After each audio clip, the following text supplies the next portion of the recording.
This is the Creative Funding Show, a podcast for authors, YouTubers, and podcasters who want to fund the work they love without selling out.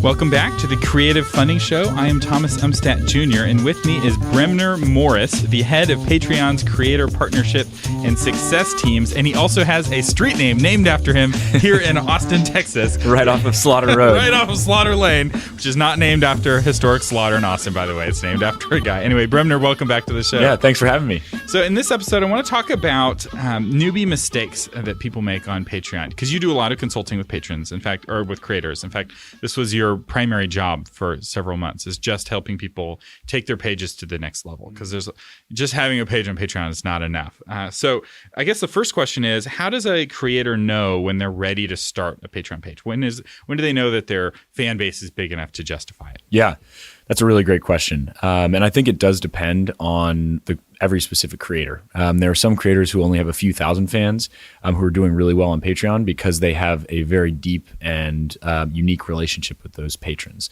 And then there are some folks who have millions of fans who may not have as deep of a relationship, and so there's a different outcome there. But from our perspective, it's really about when you have developed that deep relationship with your fans where they would want to engage with you in an ongoing, recurring basis. And also understanding if you were to convert, call it 0.5% to 10% of those fans, would that be a compelling value proposition and enough of a return on your investment? One of the things that we work with creators on is essentially financially modeling out what their potential earnings could look like. And what we typically tell creators is that you have your total addressable audience, which are the number of folks that you engage with out in the wild. Maybe they see your show once, or they've come back a couple times, but really they're not yet a fan. They're somebody who knows who you are. And then they move into becoming a fan. And that's probably a much smaller portion of your fan base or of your total addressable audience.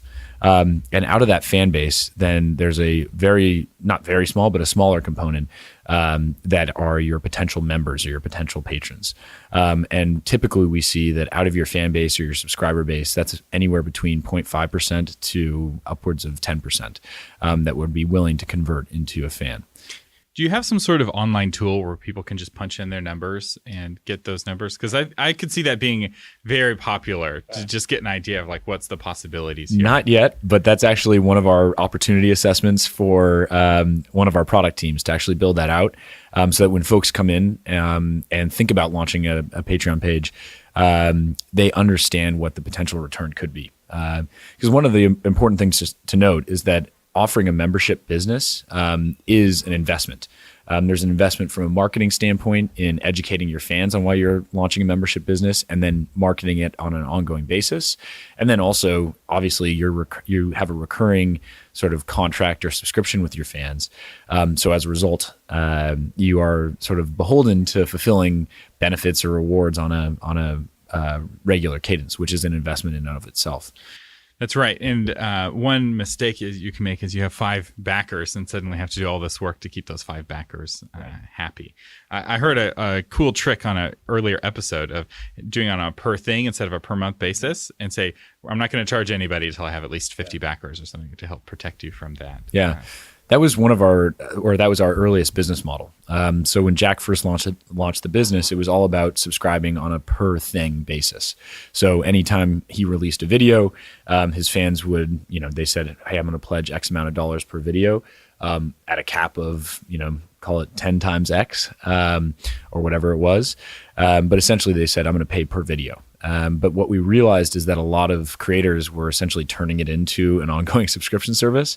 So it made sense for us to offer that as a capability of the platform. And now the majority of creators on our platform use that ongoing subscription and membership relationship. It's more predictable. It's also easier for patrons to understand, and it's more predictable from their standpoint because they know exactly how much they have to pay on a monthly basis. But also it aligns with the way the industry is moving, as we mentioned on the last time I was on the episode. Yeah, it's very scary. It's like, I'll do it per YouTube video, and then suddenly they're like, I'm going to post 10 YouTube videos, and I realize you can put the cap, but I get the impression that not a lot of people put in a cap. Of how many, like the max per month? Yeah, I mean, we don't have any data, or at least I don't have any data that shows how many people have a cap. But most of these folks are your most loyal fans. So as a result, they are pretty much in for however much you create. So they want to be there to support your craft. So I don't know, but I would assume that there's a lot of folks who don't have a cap. Yeah. So somebody is looking at their fan base and they're like, I think I have enough fans. I either have a small Spartan, 300 Spartans who are going to stand by me, no matter what, or I have 1,000 Athenians or 10,000 Athenians. No offense to Athens. Y'all had a great navy 2,000 years ago. I hear we have a lot of people listening from Athens.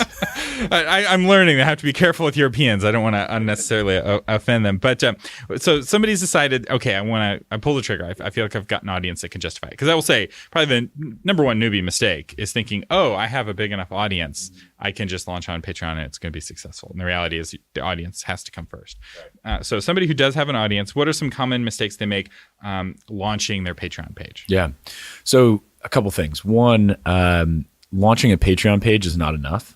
You're essentially launching a membership business, and a lot of the requirements associated with a membership business are ongoing marketing and education of your fan base, ongoing engagement with that fan base, and then also the articulation of what that membership business means for your fans.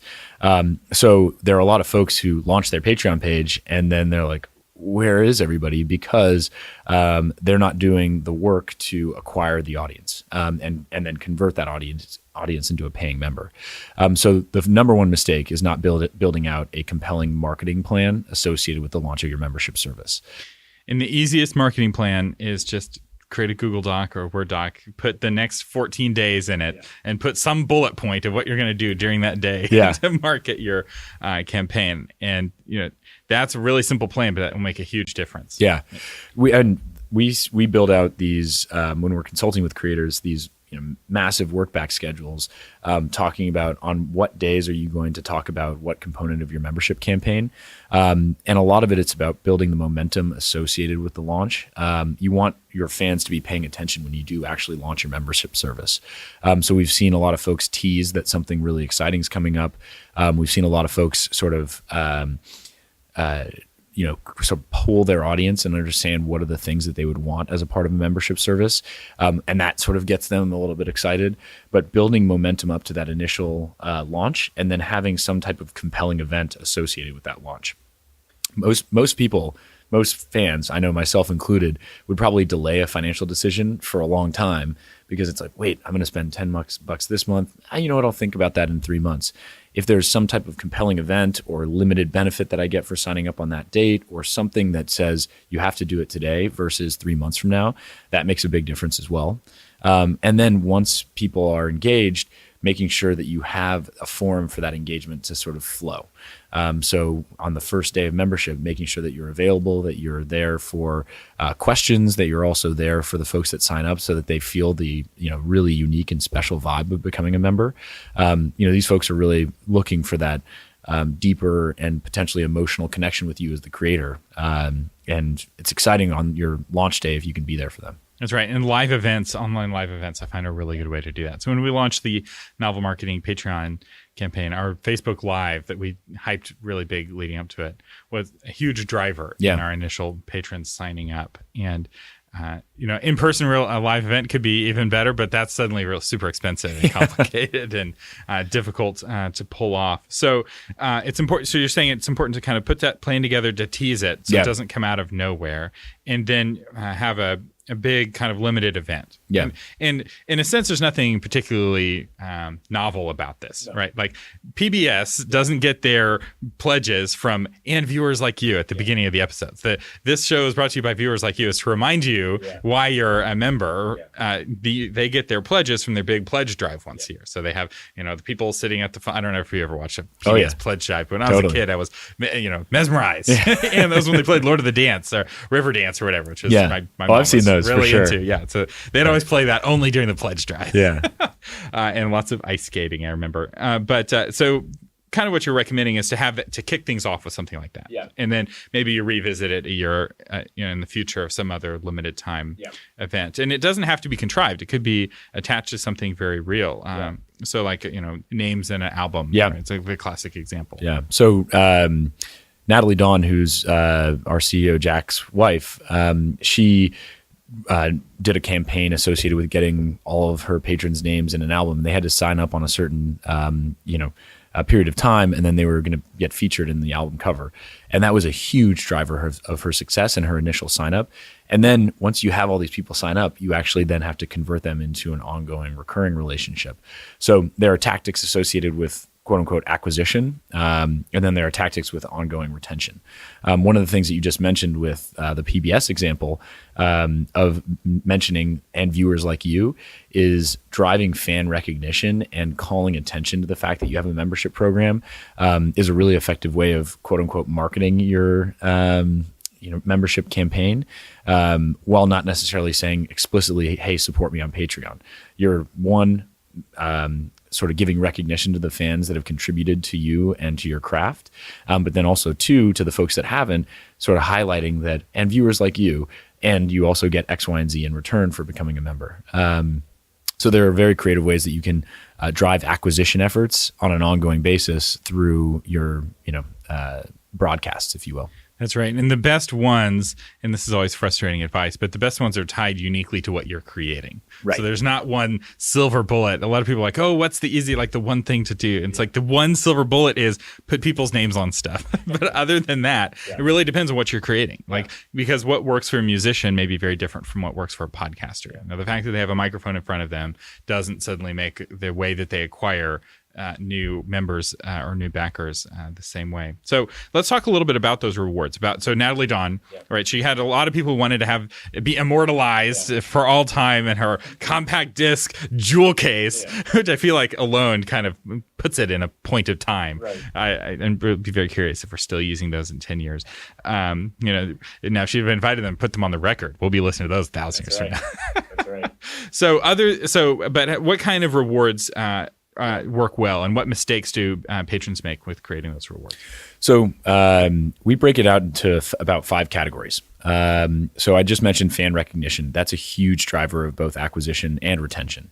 And if you mention that as a component of your rewards, it's sort of this additive, stamp and like badge that patron carries with them in the physical world potentially, but also in the digital world. Get a little sticker. Yeah, you get a sticker online as well.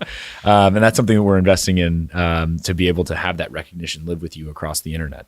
And there's some other really cool examples of fan recognition. I was at a live podcast event here in Austin during South by Southwest, and one of the podcast shows brought all their patrons onto stage and allowed them to participate in this live podcast. And they probably had 15 to 20 folks up on stage. But imagine if you're this loyal fan, you've been contributing or subscribing at $10 a month, and then you get to get up on stage with your favorite podcast. It's huge. It's huge. And everyone in the audience is now like, how do I become a patron? Yeah, exactly. So not only is it a retention mechanism, as you mentioned, it's also an acquisition mechanism. So fan recognition is one. Number 2 is engagement. So the ability to engage with the creator themselves. That could be through live streams. It could be through an Ask Me Anything. It could be through a polling feature. But essentially, the ability to engage with that creator on an ongoing basis really does drive up a ton of conversion, especially for your most loyal fans. It'd be like you get to jam with the Black Keys if you're a huge Black Keys fan, as an example. But engagement is the second, a really second compelling benefit bucket that we've seen. And the easiest way to do that is to just send a message thanking patrons for becoming a patron. This is the easiest thing. I heard this from Tom at Graphtreon. He's like, he sends a message to every single person who signs up to become a patron. And that's a really great way of starting that conversation, because that thread is now created. They get that little notification, and it makes you a real person to a certain degree. Yeah, exactly. And that's the other thing. And we mentioned this in the last episode. The patrons are supporting you as the creator. They may be there for the benefits and they really love the content, 100%, but they're also supporting you in totality. And so there's a bunch of stuff that you may be doing that you don't necessarily know would be a compelling benefit. But for your most loyal fans, they may love to see, the unfinished manuscript of a piece of your music, or sort of the things that didn't make the cut when you were writing the book that you were writing. So there's a ton of stuff that is just sort of like the periphery of what you are creating that is really compelling to your most loyal fans.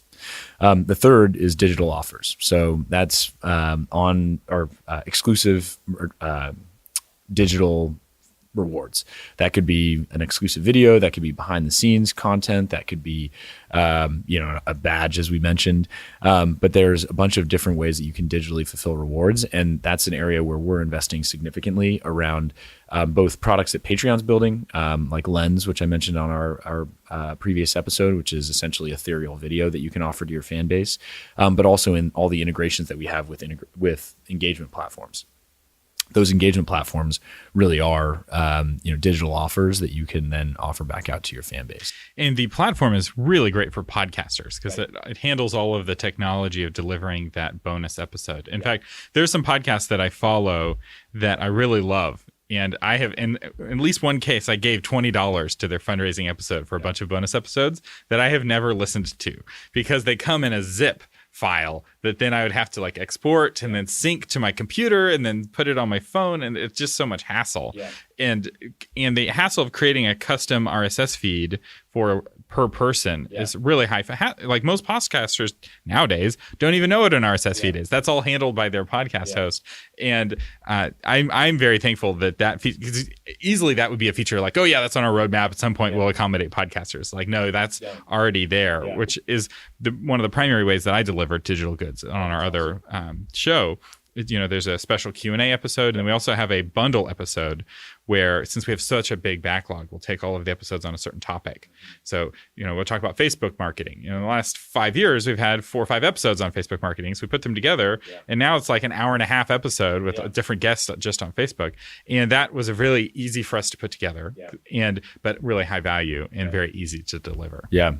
So completely. I think that's the other thing to note is that there are folks that want sort of either that back catalog or the uncut episode or the bonus content that may have been cut that didn't make the final version.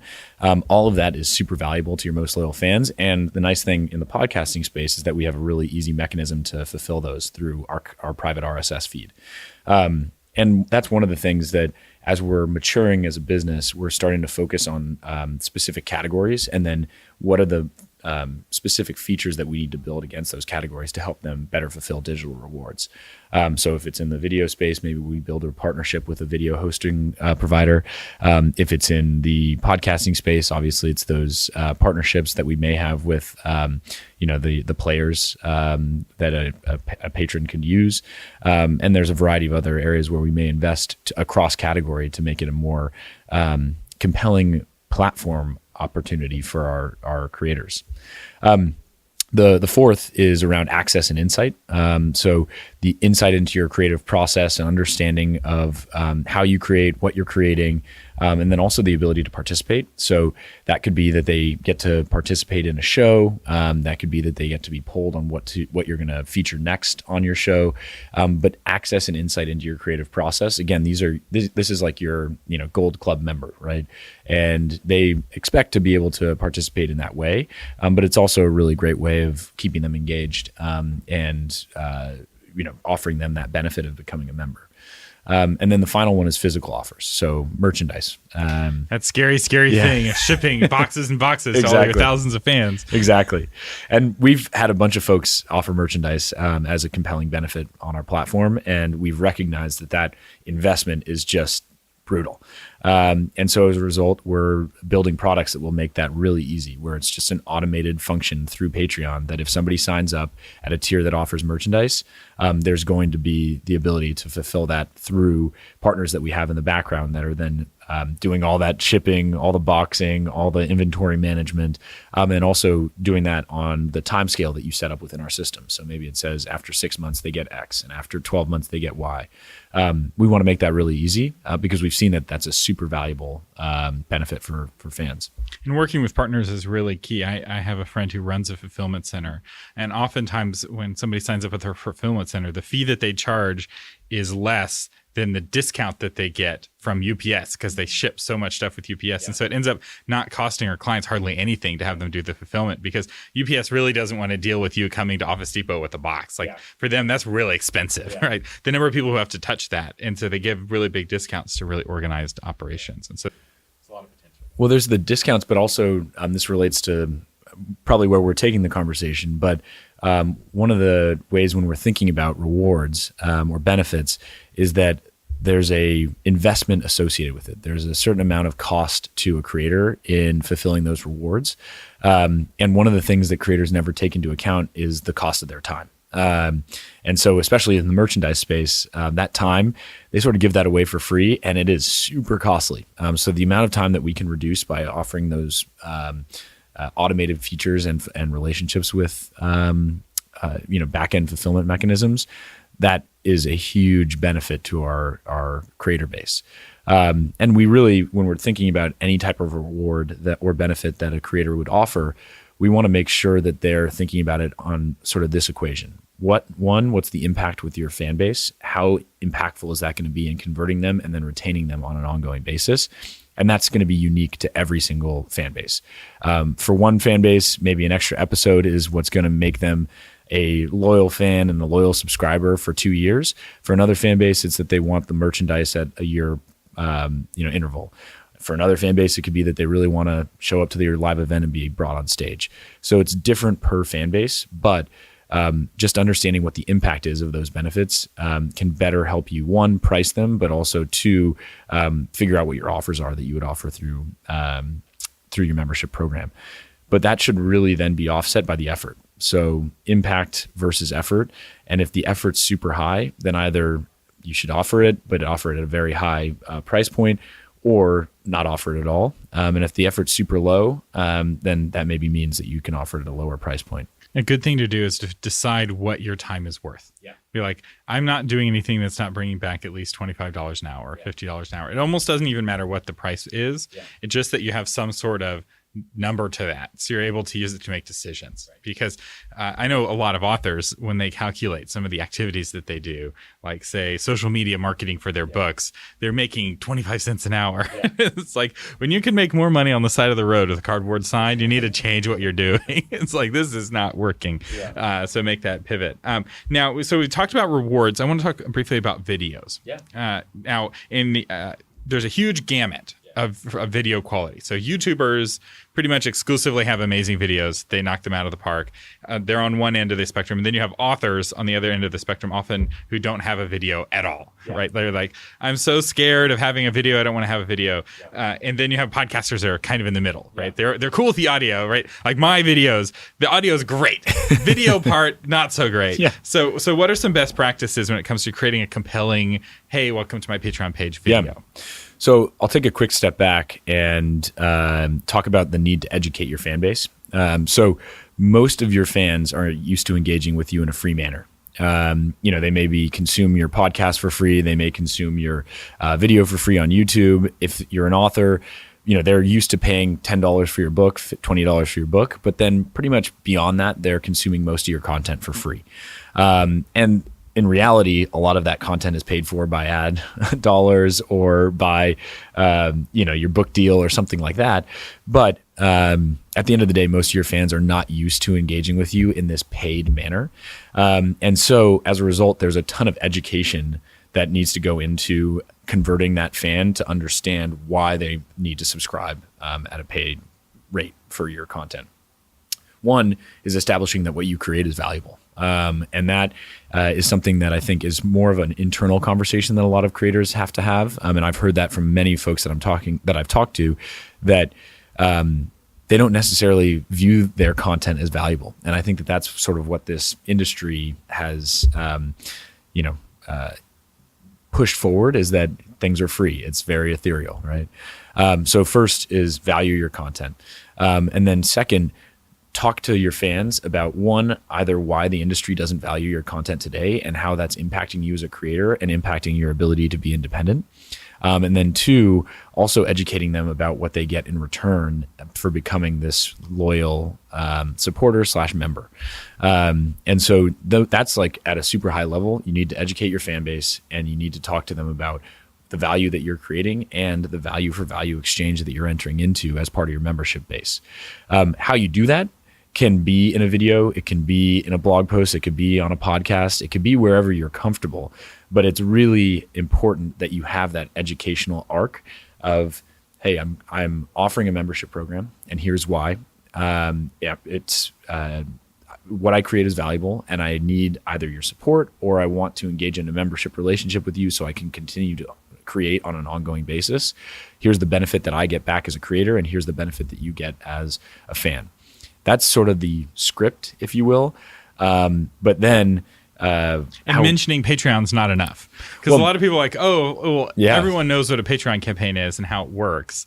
And I was at an event yesterday, and somebody came in who was not from the event, and they're like, "What's Patreon?" Yeah. And if you're in the YouTube world, you're like, how do you not know it? Like every other video ends with, please support us on Patreon. But the reality is that a good portion of the population, especially the older half, I would say, the not YouTube, channel subscribing half of the population, may not understand what Patreon is, or maybe they hear the word at the end of videos, but they don't know what it means. Yeah. I mean, right now, and this is something we're investing in as a business, is building out more of a brand equity with what Patreon means.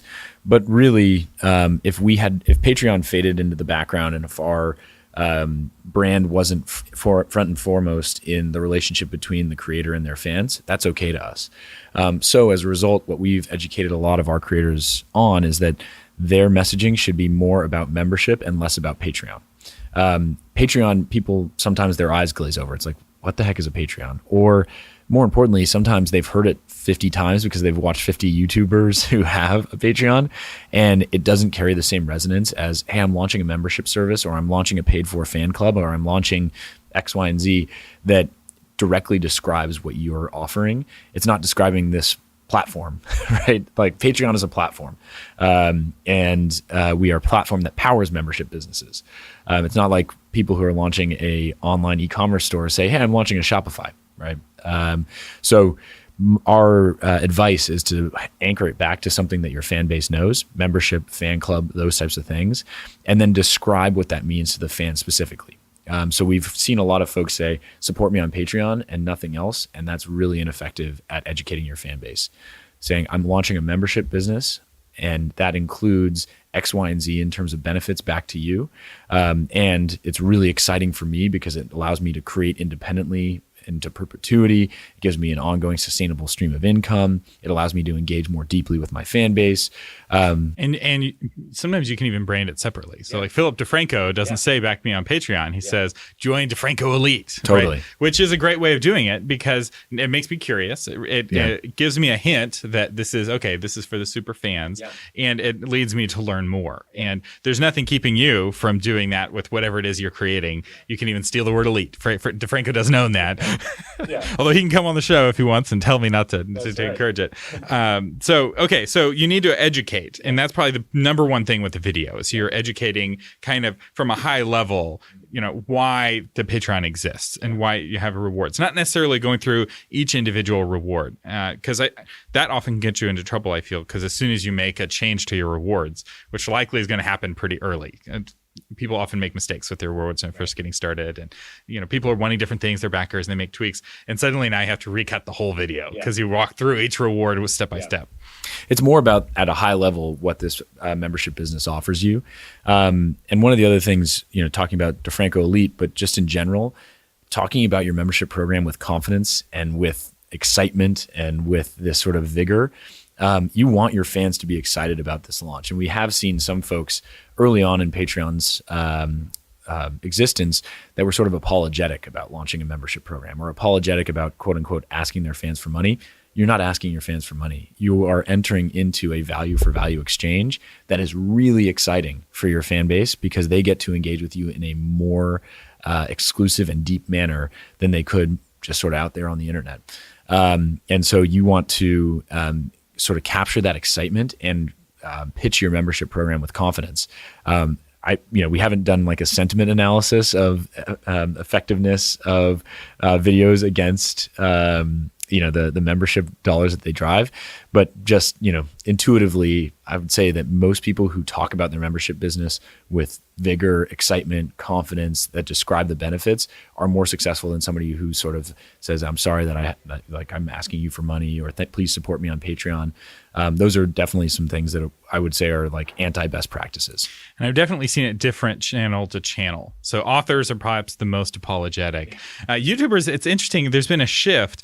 They used to be more apologetic, and now it's like, help protect me from the evil YouTube who's been demonetizing me. Yeah. And that totally puts it into a different frame. In some ways, I feel like they are overblowing the demonetization threat that YouTube has been doing. And I have a lot to say about demonetization because a lot of it's been coming from traditional media, which sees the YouTube advertising dollars as a direct threat to their business model. So like mainstream media, whether it's biased or not in general, I feel like there's a very clear financial bias when they attack YouTube. And if you spend your advertising dollars on YouTube, here's this one obscure creator who's a Nazi, right? It's like, there's like 1 million people creating on YouTube. Like that's 0.0001%. Yeah. Anyway, I'm not going to get off on that is a conversation for another time. I'll get somebody who's angry and get them on the show.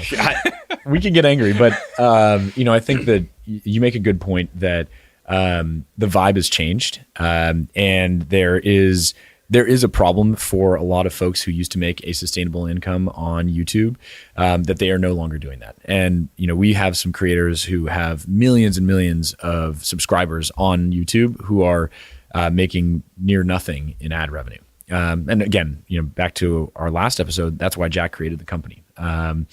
But at the end of the day, the predictability of this revenue and also the ability to offer something that is creatively independent to your fan base is really compelling to a creator. We recently launched a creator. I don't know if you're familiar with Cyanide and Happiness, but they're an online digital comic. They make digital shorts, and they, it's stick figures and they have butts. The stick figures have butts, and they got completely demonetized to the point where they were making almost a tenth of what they used to make because of a stick figure butt. And YouTube. Yeah. But they have 12 million subscribers, give or take, on YouTube, and they are not making enough to sustain the business. And so they recently launched and said, look, if we want to continue to make sort of quote unquote uncensored content, to have digital butts, some big air quotes here for uncensored. That we need to have this ongoing sustainable stream of income, and we want to be able to do that because our fan base really loves the hilarity with which we do our digital comics and our digital shorts, and that was really compelling to their fan base. But it's part of a broader arc that there are these sort of wide swath decisions that are made by the algorithm, quote unquote, that are then impacting folks that make content that doesn't really offend or isn't really on the, and as you mentioned, like the Nazi side of things. It's more, folks that just have something that maybe isn't appealing to the big advertisers, and as a result, they're now not making any money. The algorithm's paying more attention to the 5 people who are offended than the 12 million people who happily subscribe. So back to mistakes that beginners make. So we talked about videos. We talked about rewards. Let's talk a little bit about engaging with patrons. Yeah. What are some mistakes that beginning Patreon users, creators make when engaging with their patrons?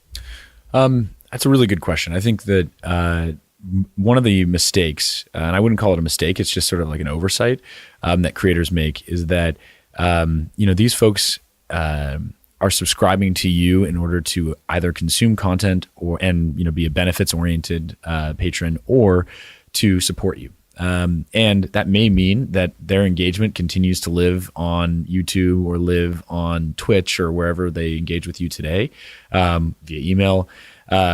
But it doesn't necessarily mean that it's going to migrate over to Patreon. So one of the things, there are a lot of folks that, creators, when they establish their Patreon page, they're like, I'm not having a ton of engagement. And it's like, well, that's because they're using Patreon as a way to transact with you. And then they may go back to engaging with you where they engaged with you in the past. So, there's a misunderstanding that Patreon needs to become the hub of engagement for your fan base. It could, like 100%, but it doesn't always have to. So that's one, not mistake, but just misalignment, if you will. So as long as you are doing a good job engaging with your fans, that's what matters. It doesn't matter that they're leaving their comment on patreon.com as opposed to leaving their comment on your blog or, leaving a comment on Facebook. What matters is the fact that you're engaging them somewhere. Yeah. But knowing who those folks are, that's important, right? Like knowing that I'm your $10 patron when I comment on your Twitter, that's important because I sort of expect that exclusive level experience. It's like if I, am a top member of a sports club, when I call in, you expect to have somebody talk to you in a different manner than somebody who's not a member, if you will. And so, it's that differentiated experience for the folks that are contributing to your craft, but doing that across the internet. And, to that point, that's where our platform API comes in because it can talk to different services and let MailChimp know that this is your 10% of your overall audience base who are your specialized fans. So email them something different. Or, on a Twitch, as an example, or within Reddit, hey, these are your folks that are your fans. Engage with them in a differentiated manner. Yeah, I got a long email from somebody who didn't like one of my podcast episodes on my other show. And it was this long rambling email. It was a very unhappy person. And at the bottom, they were like, yeah, I'm not a patron, blah, blah, blah. And I remember as I was reading that, I was like, if they were a patron and they'd sent me this long email, I absolutely would have responded and like given them this like carefully considered, like, thank you for your feedback. And I read it, right? And it's, going around in my head, it's like, man, if this person's not a patron, do I really owe them a response to their long angry? Because there's a lot of angry people on the internet. Totally. It's like, I don't know if I'm going to be able to convert you into a not angry person. Some of our creators called Patreon a troll-free zone because you have to pay to troll on Patreon. The one safe place on the internet. Exactly. So, I don't know if that's 100% true, but it's likely true that a troll is not going to pay $10 a month in order to,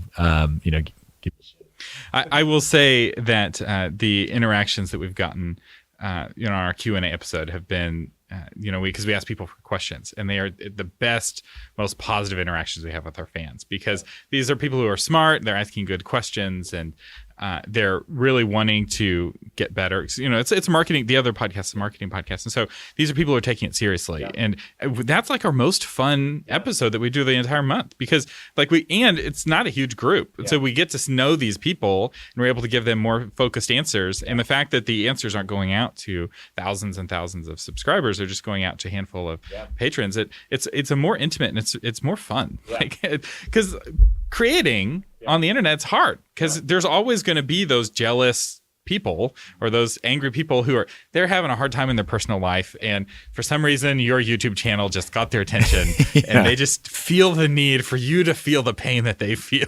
And it's navigating that is hard. And having a place where it is free from that, or 99% free from that, is really nice. And I can't think of a better way to create a troll-free zone than to create a paid access only, right? And Patreon really does lock people who aren't patrons out, right? You can look and kind of observe, but there's no commenting, there's no back and forth. Yeah. The one of the other things, this is a side topic, but that we've seen across our creator base is that a lot of creators are excited about joining Patreon because they're joining a community of other creators, and they may face challenges like that where on the wild west of the internet, there's a very wide swath of individuals who engage with you, and it can be super positive, it can be super negative, but it's tough to be an internet creator today. And so a lot of our creators are super excited when we are doing these like meetups and stuff like that, where they can engage with their other creators and talk about those challenges. And that we've seen that at our community meetups, it's far less about talking about Patreon. It's far more about talking about, hey, here's the challenges I face as a creator in general on the internet. Because it's hard to get that sense of community from normal people, right? Because people are like, what are you talking about? You have so much attention. How are these negative comments? It's just hard to understand what it's like. So final question, other than listening to the Creative Funding Show, how do people connect with that community of creators and that Patreon community of creators? Yeah. Creative funding shows, number one. So there's a few ways. One, we have a online capability to learn more about how to be successful on Patreon. Right now that's housed at learn.patreon.com, but likely moving in the near future. So if you go to patreon.com, there's going to be a whole section of educational materials. Two, once you sign up to Patreon, there's also the opportunity to enter into our community. And there's a community forum where people can share their challenges and talk about one, how to be a better creator on Patreon, but more importantly, how to just drive internet creativity. And then three, we've been doing this thing since the beginning of this year where we're doing quote unquote Patreon on tour, where we're going to a bunch of different markets and talking about how to be successful on Patreon, but more importantly, just bringing the community together. And typically we tweet that out. So if we're coming to a market near you or a city near you, stay tuned to Patreon's Twitter. And usually it's myself and a few other folks from our team that are coming in and sort of facilitating a discussion. And then there's, folks like yourself who hosted a Patreon meetup last night. And we are also super open if you are a Patreon creator and you want to talk about, hosting these meetups in your city and we're not there, we'd love to talk to you. So write into our support teams and then they'll funnel it up to the right people. Very cool. And we will have a link to that community forum and the Twitter account, if you haven't found it already, in the show notes. So just scroll down in your app and you can find those links. Bremner, thank you so much for coming on the Creative Show today. Yeah, appreciate it. And don't forget, the Creative Funding Show is an affiliate of Patreon. So if you want to help the show out while also helping yourself out, sign up for Patreon at creativefunding.show/Patreon affiliate link. This link will put some money into your creator account, and it also helps out the Creative Funding Show. Thank you so much for listening.